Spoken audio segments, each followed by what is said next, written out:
Hi, my name is Seneca. Welcome to my casual YouTube channel. This is where I talk absolutely anything casual or monumental in relation to life and life's events and life's TV shows. And today's TV shows that I'm going to be talking about are Bachelor, Golden Bachelor, and Bachelor in Paradise.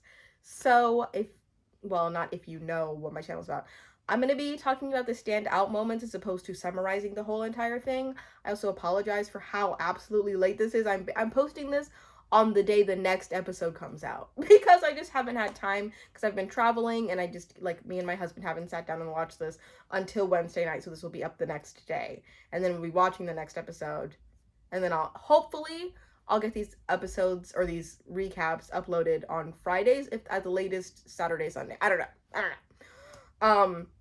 But thanks to the people who actually look forward and let me know that they like these, because it actually means something for real. Anyway, so since this is a lot to recap, it's two shows in one. I'm just gonna go just kind of point by point about the things that I thought. I'm simply just taking my notes and giving them to you. Yeah, sorry if you don't like that I look down. I just this is a casual channel. This is just a normal girl having her normal take. I almost wish I had a little co-host for somebody to disagree with me, because it gives you more of a wide breadth of options, or it gives you, having somebody else also give their take shows difference of opinion, but it's just me sitting here telling you how I felt about something and you could agree or not agree, which I wish I had even my husband. Maybe I'll ask my husband to come review with me because he did have different opinions than me for some of these takes that I had. Anyway, so we first get into seeing the contestants' living quarters in Golden Bachelor, and I honestly think they go a little crazy because I just feel putting senior citizens on bunk beds is they've done too much for this country. For this country, they're vets. No, they've done too much in their lives to be subjected to a bunk bed for a man. Are you kidding me? I not saying I have a better solution, just I just feel a little bit bad. I do.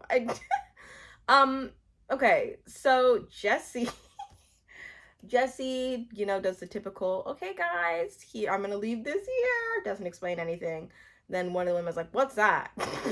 That's the first time we've ever heard somebody be like, what the heck is that? And Jesse goes, a J card? Are you okay?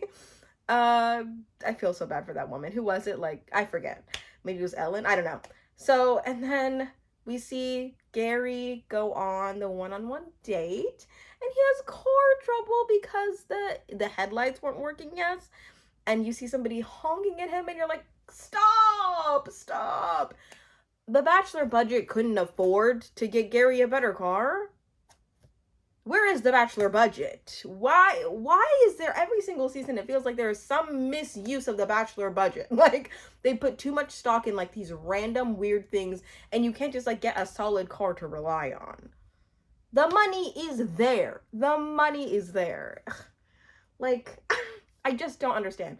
It just it just makes me annoyed to see it. I was gonna make a joke about elder abuse. It's not elder abuse, but it was elder misuse. It was budget misuse that they didn't get a better car. But it was sweet that he was like, listen, it means a lot that you even touch my hand.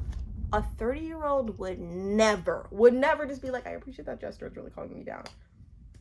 This is why we need this. We need a gentleman who has lived a life and who has been with a wife to see. Oh, sorry if you see my cat also just interacting. We need a gentleman who has lived a life and who's had a wife to see how we need to treat people, how these men need to treat people. I said Teresa, when he was on the date with Teresa on his one-on-one, almost made me cry because she was talking, of course, about her husband who was passed away. Don't do it. Don't do it. You know I'm not editing these, you know it. Okay. But she's talking about her high school sweetheart, which Gary has in common.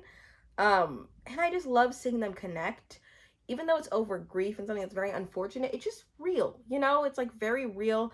And regardless the Bachelor was going to do it, they were going to pull out some story that you were gonna, the word isn't trauma bond because trauma bond is a different thing than like is what's known in popular culture, but they were gonna bond over something that meant a lot in normal Bachelor, but like Golden Bachelor, I feel like it's so real. Like these stories are so real and there's so much stock and value in them. Okay, so they do the classic kooky photo oh, actually, let me go back. I appreciated their date. I love, actually, I kind of have to, I do kind of have to keep this short because I'm reviewing two things. Like, I don't need to enunciate. I don't know words. I don't know words. I studied communications in college and I still don't know what a singular proper word to use in a sentence is. It's wild. It's actually like crazy. Anyways, whatever. I'm going on. They do the classic kooky photo shoot, which they need to retire in Bachelor Nation. Like, the photographer, I don't know what he has against like the creator of The Bachelor that just makes him keep coming back, but it's so, I just find that there's no value in that date. It's like meant for TV specifically, and yet like who actually really enjoys it? The photos don't even turn out well. They just are weird. Ugh, like I feel like they're meant to stir a little bit of drama, and they did stir some emotion, which was like actually really sad to see. And then we see like a little bit of drama. Leslie is salty that Natasha got her thing, which I don't know. I don't know what that was. It just felt weird. They had to pull drama out from somewhere. They really did. And then we see Nancy getting emotional about being in a wedding dress. And I really did feel for Nancy in this moment because even though I haven't lived like a full life, of course, I can imagine that would be really tough. Like, I can't imagine putting on another wedding dress, and I've only been married a year. I've been married a year and I'm 24, and the idea of putting on like a wedding dress, even for funsies, if my husband, God, I can't do this. Even being married is hard watching this show. I don't have to be somebody who's older to sympathize. I can't even imagine like having a spouse pass away and having to share these stories and connect with somebody. Oh my God. Okay. Also, my husband brought up after this, will they do fantasy suites? They have to. Like, I feel like they absolutely have to give the things that they have given to the younger people to the older people. But I just was wondering, that's kind of a curious question. My husband initially asked. He was like, are they gonna throw it out there? Like, can they? Yeah, I feel like they'll have to, but I feel like it might look different than the typical structure. Maybe? I don't know. Okay, so then we have Nancy and Gary talk, and I was like, are they connecting? Or, okay, are they like connecting and bonding, or are they simply just, do they just have like a mutual thing they can talk about? You know what I mean? I didn't quite see the spark between them. For some reason, Nancy gave Real Housewives energy. I don't even watch Real Housewives. She just has the look to me, and so I feel like it's, I don't even know if she has Botox or filler, but a be given Botox and filler. And Gary just has very much like I'm just an Indiana boy from the Midwest who stumbled upon The Bachelor because my grandchildren signed me up. You know what I mean?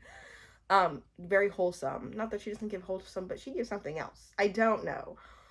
Anyway, so also the question of Gary asking somebody who's dressed up in 70s attire, where were you when Woodstock happened?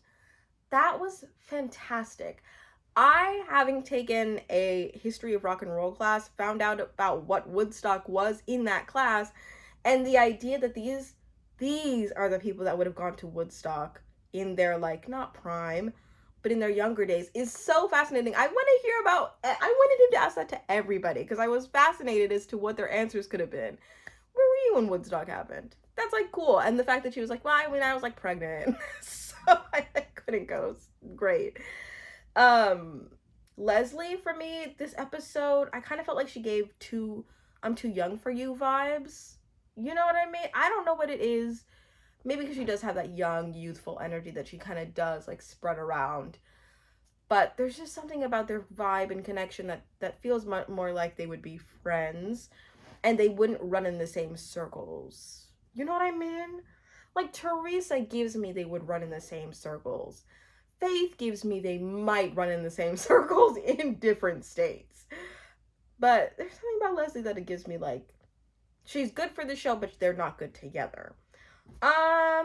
Okay, so I was talking about the show with my husband, as I do. I don't know why I had to. So I was talking about this with my husband, and I said, I think I said, like, this is crazy because these people have left so much to come on the show versus the women from the typical Bachelor and Bachelorette don't have to bring as much. Like, they're really using their time with Gary in a way that matters a little bit more than like the younger people, because it's like you can like leave your job, you can leave certain circumstances, but these people are leaving children, grandchildren, properties, I don't know, things that have a lot of stock. And my husband was like, no, this is like the perfect time to come on because these are retired people. These are people who don't have a lot to do all day. And he did bring up a good point. Like, my grandpa does not have a lot to do all day. He doesn't. So this would not be a big investment for him. And I did change my mind when he said that. I think it's more of an investment. Like I just said, the word investment. It's more of an investment to come on this show if you're older than it is for when you're younger. Because when you're younger, it's like, this is like a career opportunity for you.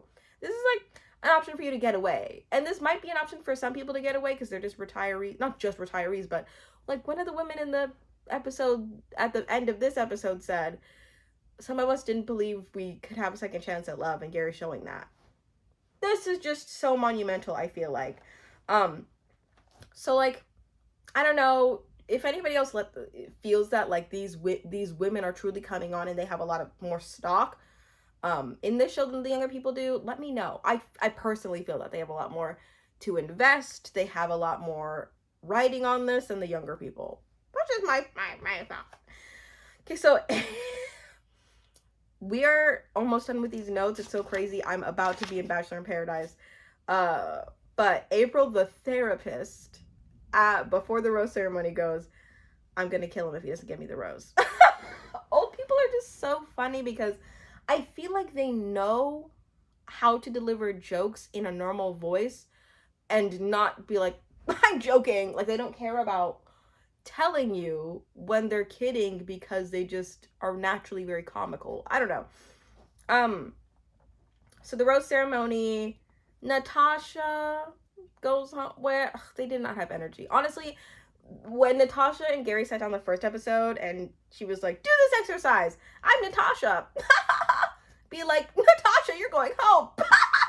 Sorry, that's like not nice, but I could not fake it through that moment and be like, fake laugh. I could not do that. So Natasha and some other women go home. I don't know their names. We didn't really get to know them unless we're looking at like cast bios. We don't know these women that well yet, so I can't really say much. But yeah, I also have written that the woman at the very end said a lot of us were giving up on love. That, if that doesn't pull your heartstrings. Also, if Gary crying does not pull your heartstrings, I don't know what's wrong. I don't know what's wrong with you. Him crying, just, I really appreciate a man being able to show his emotions. Ugh, it really felt so good to just see somebody not be like, sorry guys, sorry. Yeah, just cry. This is hard. I love a good, okay, sorry, my cat. I loved it. I feel bad for going to Bachelor in Paradise because that felt kind of short. It's all I had to say. These episodes are 45 minutes anyways. There's not really much I could pull on from. Comment something if you want me to like comment about it. But yeah, so Bachelor in Paradise. We have episode 2. Okay, so oh my god. Okay, sorry. There's a storm, clearly. I don't know if you could hear that, but there's this very big storm. I'm not restarting this. Mercedes is a baddie. I don't understand why more people weren't vying for her heart. Why she's just out here giving or choosing somebody just because they have a rose. Will, like, she's not interested in him. Let's be real. She's not interested in him.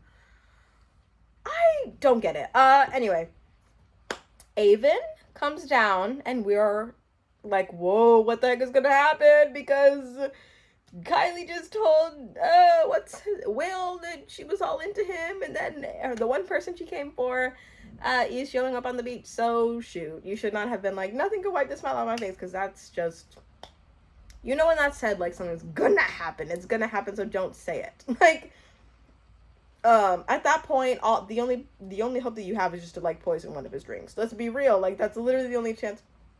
Get him sent home for medical leave. I'm kidding, by the way. Although I will say that Avon, in my opinion, he gives mainly like looks. He has a good face. He's attractive. He's fine, as Olivia would say. But he gives all looks and very minimal personality. Let's just be real. Like, I don't feel like I could have a conversation with Avon that would really make me feel like I'm very in touch with myself, or feel like I have a lot of emotional depth, honestly. I feel sorry if that's mean. What the heck is going on with this editing style? I feel like some of these edits that they're making are so weird. This season, I don't know, I feel like they're trying to append like I said, I'm a communications major. I can't speak. What the heck? I don't know what vocabulary is. I don't know how to use it. I'm kind of panicking. It's fine. But yeah, so I also got a secondhand ick. Not that Avon felt an ick when he was talking to Kylie, but when Kylie was like, I'm so nervous. I gotta play it cool girl, though.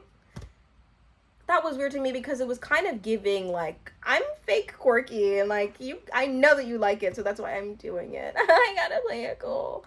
It just is weird when you go in revealing that you're trying to do something that you're not doing, but you're also playing off because you're like, I know I'm cute, though. You know what I mean? I don't know if it's ick is the correct word, but it kind of made me cringe. That just made me cringe, okay?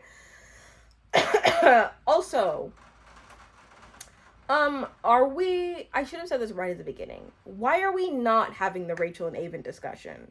That's the question I want to know. Is why have we not addressed that Rachel and Avon have dated before? No, we're acting like Avon just wasn't in Rachel's top 3 or something. Like, that Avon didn't just show up whenever she got cheated on, and we all thought that Rachel and Avon were just, like, dating. Like, what? I want a conversation. Maybe no. I was gonna say, maybe they're gonna hint on it in the later part of the season. If they were, I feel like we would have seen it in a preview. I don't know. What the heck is going on? Seriously, my cat just freaks me out. I'm just, like, really confused. But yeah, so if I was Will, to be honest, the minute I see Avon walking, I give up and I'm taking myself to the car that he came in because there's no chance.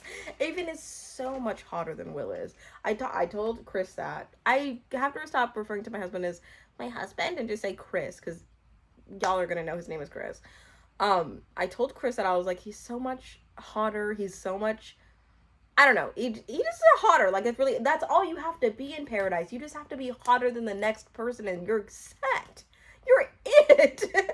Like I said, all looks, minimal personality. That's all you gotta give, and then you just be still home, left and right. Like, okay, so, it was also funny. Okay, so, like I said, I don't summarize this thing. I'm just gonna, like, go off of the things that I said, so I'm gonna skip some things, but it was funny when Kylie and Avon were on the date. Whoa, Kylie, or Avon juices Kylie, oh my god, of course.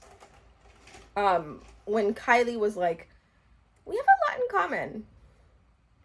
Yeah, like, no, duh, you have a lot in common. Like, you're probably both either mixed or racially ambiguous people who definitely participated in some sort of sports in high school. Were definitely probably one of the most prettiest mixed or racially ambiguous people in your high school.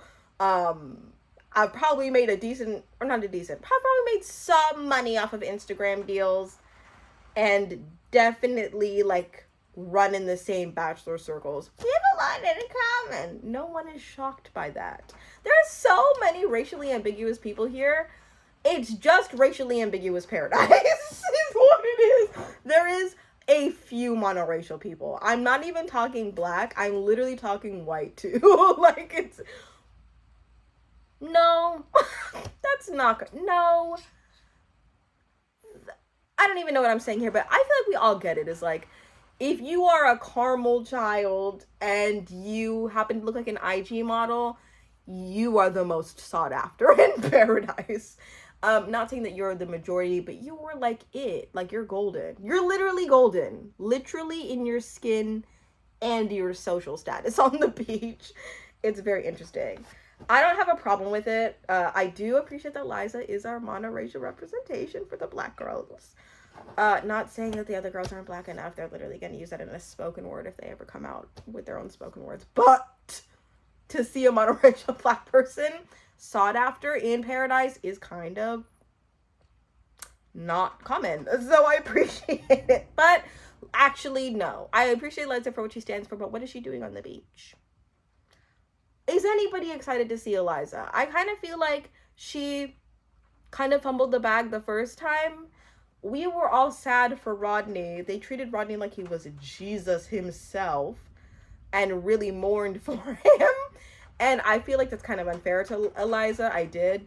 But I'm also kind of like, you're out here making these weird decisions and crying all the time. You're kind of annoying at that point. And I found myself kind of annoyed at her again for paradise. Because you're out here like, oh my God, I just can't do this 3 people thing. Oh my God, it's kind of like triggering me. It's triggering you to choices that you made from before. You were at the pinnacle. You were at the very like middle of the love triangle. It's not like you and some other girl and you're like, oh my God, I'm triggered. I feel like second choice. No, you like made the choices you made. And I'm not shaming her at all, but it's kind of like, how were you triggered for something that was like at your own hand? You're not, I can see people disagreeing with me heavily for that one, but I just stand by it because I just don't find the other people. Is anybody pro Eliza? Because I kind of feel like I'm like, what the heck is going on here? So Hannah Brown comes down. Everybody is so incredibly confused for 5 minutes. It's probably like an hour, honestly. That she's just come down. She's like, is she here today? She's in a relationship. I feel like we all in Bachelor Nation knew that Hannah Brown was in a relationship, so I feel like they even talked about it. I feel like everybody should have caught on to the fact that it's like, oh, this is like a dupe. This is like, but I mean, maybe if I were on the beach, I would be confused too. I don't know. But she comes and she gets the pot stirred. She puts the water in the pot, the vegetables in the pot. She puts the fire in the pot when she comes down and asks everybody to join her for a bonfire, which is great. And then we see everybody steals Jesse's little sparkly thing, or is it Jess's little sparkly chest? Love it. I love this bonfire idea. Hannah is here to be messy. She literally is here to collect her check, ruin some little paradise perspectives and storylines, and go. I love it so much. I feel like Bachelor in Paradise sometimes doesn't really keep up with the times, or Bachelor, the franchise, doesn't really keep up with the times, but I feel like this one was good because they just know how to create mess. And I'm surprised that people were answering as honestly as they could. Like, there were still some that were like, I'm gonna keep it a little bit ambiguous, but honestly, I would rather see that person than that person. Sean's awkward face encapsulated the whole thing. He literally at one point was like, the classic, like, shoot face. So funny. Some of the questions were so funny. They were like, let me just read from my notes verbatim. So do you see, like, a question that was asked to Kat was like, so Kat, do you see Brayden and you working on The Real World? It's been like 2 days, bro. Like, it's, how am I gonna, who are you waiting for? If you could take back, if you could take one person home, who would it be? If you wouldn't have taken blah blah blah on a date, like, let's say, Will, if you hadn't taken Kylie on a date, who would you have taken on a date? But I mean, like, of course, that wasn't asked to Will. That was asked to somebody who was like, actually, I think it was like Avon or something. I think Avon's had like Olivia, and that like fueled the flame of their beef, which is crazy. That was just, there's not a lot of, I mean, it's not that crazy yet because there's not crazy drama and crazy stories yet, but to have a starter of them being like, oh, you're really asking that is great. I love to see it. I do. Like I said in the Love is Blind recap, I don't need to see people happy to be entertained. And that's my most evil flaw, but it's just real. I'm just being true to myself.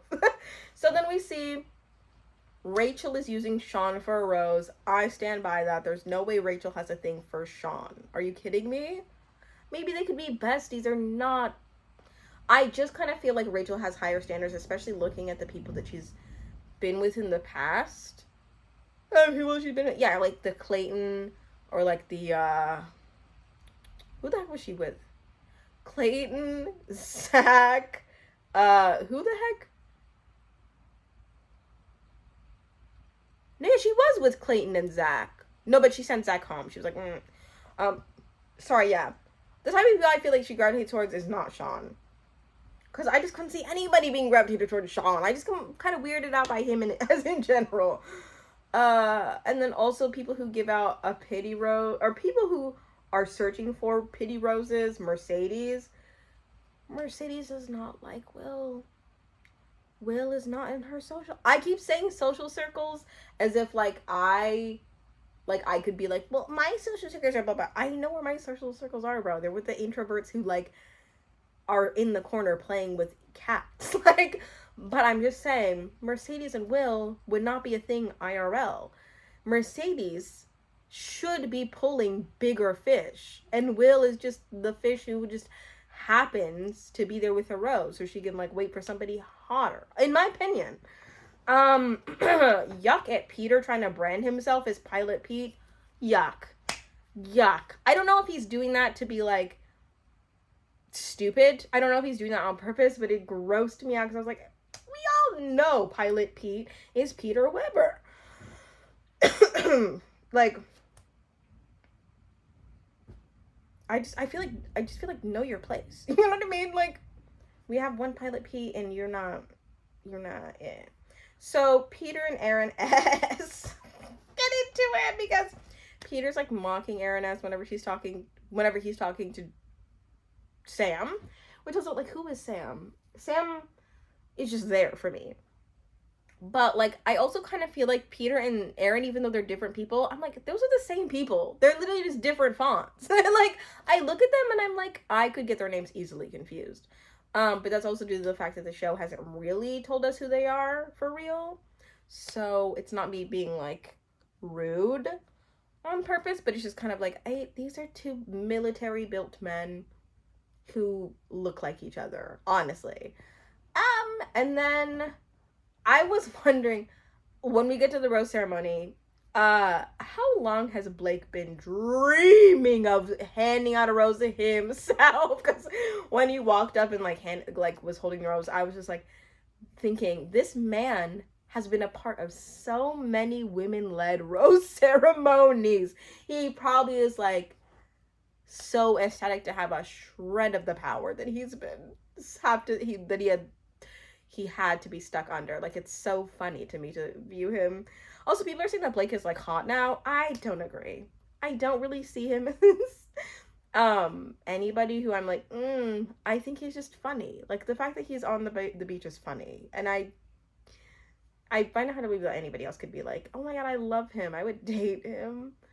Let me know if you disagree. So, Pete gives his rose to Olivia. What?